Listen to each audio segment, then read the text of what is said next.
Hi friends, cholesterol നിയന്ത്രിക്കാൻ എന്താണ് കഴിക്കേണ്ടത്, എന്താണ് നമ്മൾ ഒഴിവാക്കേണ്ടത്, നമുക്ക് ഈ വീഡിയോയിലൂടെ പഠിച്ചെടുക്കാം.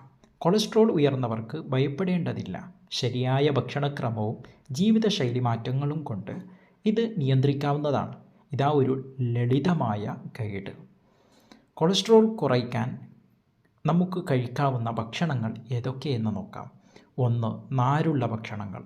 ഓട്സ്, ബാർലി, ധാന്യങ്ങൾ, പച്ചക്കറികൾ, വെണ്ടയ്ക്ക, ബീൻസ്, ബ്രോക്കോളി പോലത്തെ പച്ചക്കറികൾ, പഴങ്ങൾ, ആപ്പിൾ, ഓറഞ്ച്, പിയർ പോലത്തെ പച്ചക്കറികൾ. ഇവ കഴിക്കുന്നത്, ഇങ്ങനെയുള്ള നാരുള്ള ഭക്ഷണങ്ങൾ കഴിക്കുന്നത് കൊളസ്ട്രോൾ നല്ല ഒരു അളവോളം കുറയ്ക്കാൻ സഹായിക്കുന്നു. 2. ഹൃദയ സുഖമുള്ള മത്സ്യങ്ങൾ. സാൽമൺ, മത്തി, അയല, ചൂര ഒമേഗ 3 ഫാറ്റി ആസിഡ് നൽകുന്ന സമ്പുഷ്ടമായിട്ടുള്ള നല്ലോണമുള്ള ഇങ്ങനെയുള്ള മത്സ്യങ്ങൾ കഴിക്കുന്നത് നല്ലൊരളവോളം നമ്മുടെ കൊളസ്ട്രോൾ കുറയ്ക്കാൻ സഹായിക്കുന്നു. 3. ആരോഗ്യകരമായ കൊഴുപ്പുകൾ. അവക്കാഡോ, ഒലിവ് ഓയിൽ, ബദാം, വാൽനട്ട് പോലത്തവ കഴിക്കുന്നത് നമ്മുടെ ആരോഗ്യത്തിന് കൊളസ്ട്രോൾ കുറയ്ക്കാൻ സഹായിക്കുന്നു. 4. പ്രോട്ടീൻ സ്രോതസ്സുകൾ.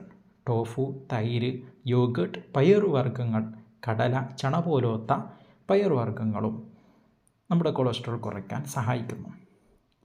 അതേപോലെ തന്നെ ഖിനോവ, തവിട് നീക്കാത്ത അരി, ഗ്രീൻ ടീ തുടങ്ങിയിട്ടുള്ളവ ഇവയും കഴിക്കുന്നത് നമ്മുടെ കൊളസ്ട്രോൾ കുറയ്ക്കാൻ നല്ലൊരളവോളം സഹായകമാണ്. എന്നാൽ നമ്മൾ ഒഴിവാക്കേണ്ട ഭക്ഷണങ്ങൾ ഏതൊക്കെയെന്ന് നോക്കാം. Trans fat, packet food, baked ഇനങ്ങൾ ഇവ പൂർണ്ണമായും നമ്മൾ ഒഴിവാക്കേണ്ടതാണ്.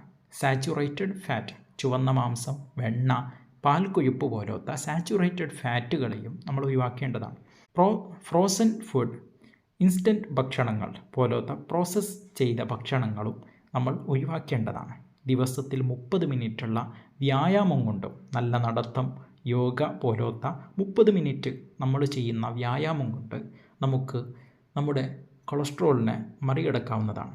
അതേപോലെ തന്നെ ശരീരഭാരം നിയന്ത്രണത്തിൽ വെക്കുന്നതും അത് നമ്മുടെ കൊളസ്ട്രോൾ നിയന്ത്രിക്കാൻ നമ്മെ സഹായിക്കുന്നു. പുകവലി, മദ്യം പോലത്തത് നമ്മൾ ഒഴിവാക്കുക.